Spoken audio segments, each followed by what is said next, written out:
I told you guys my dad met the Lord in the Jesus movement, and he had done so many drugs in the 60s, he never wanted to have any more kids. And him and my mom had 2 little girls, and their marriage was completely restored after the wild, crazy stuff of their rock and roll lifestyle. And for 7 years, they had been walking with Jesus. And my mom was diagnosed with ovarian cancer, and she was 3 weeks away from a hysterectomy. And my dad got a phone call one morning from an old intercessor in their church. And he said, Ken, I had a dream about you last night. Can we meet up for coffee? And so he sits down with my dad. And he says, last night, the Lord came to me in a dream. And he said that you're going to have a son, and his name will be Jonathan David. And he's going to write songs, and he's going to walk with me.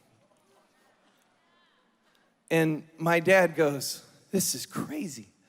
We don't want to have any more kids, and my wife is 2 weeks away from a hysterectomy, and she has cancer right now. And so in this old barn where they had church, they prayed for my mom. She went back in, and the doctors rechecked her. All the cancer was completely gone.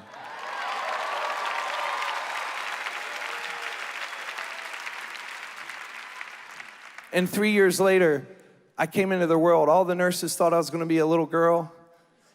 And one of the nurses said, he's going to be a funny boy with the name Jonathan David. A funny girl. And my dad said, no, it's going to be a boy, and his name will be Jonathan David, whether he's a boy or a girl. God gave us a word. And the first 18 years of my life, I never touched an instrument. I could care less about music. But I grew up going to a summer camp where my dad was the camp pastor. A year before I was born, this old intercessor called my dad, and he had another dream about him. And in this dream, my dad had just finished, in the natural, my dad had just finished recording this big record, and he was invited out to Nashville to join this record label. And he thought, man, this is success. We're going to leave this little town in North Carolina, move to Nashville, and start touring all over the world playing music. And the old intercessor said, I had a dream about you. And in the dream, he said, Ken, I saw you, and you were walking through the street of a bustling city, and you saw this beautiful woman in a red dress in the city, and this woman led you, and you followed her into her apartment. And when you got into the apartment, she turned into this monster and wouldn't let you leave. And my dad goes, whoa. He said, but then the dream faded, and you were sitting on a picnic blanket. And there was a picnic basket in the middle of the blanket. And out of the basket, little round discs. They were smaller than records. This is the 70s. He said they were silver discs, and they were shooting out all over the earth. And then from there, Ken, you were holding lambs in your arms as a shepherd. And my dad got on his face, and the Lord said to him, he said, the invitation to move to Nashville, not that Nashville's a bad place, I love Nashville, but for my dad, the Lord said, the invitation to move to Nashville is the world's version of success. But my version of success is family.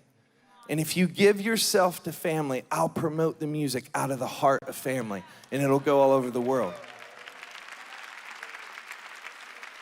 And so my dad became a camp pastor, and every summer I would go to camp and have these beautiful encounters with Jesus, and I began to fall in love with him. And it was the worship movement of the 90s, Delirious and Vineyard, and these songs we were singing at camp.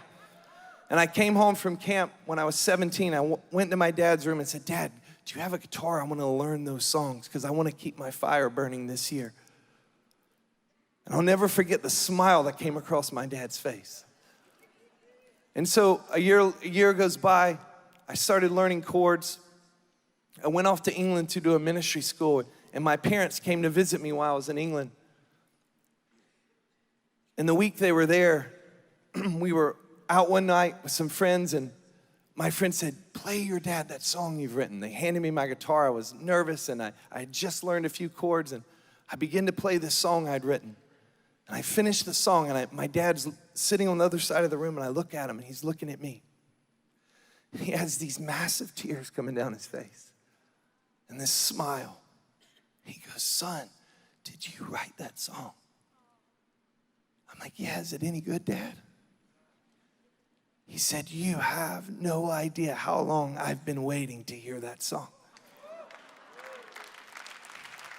I've been waiting 20 years to hear that song.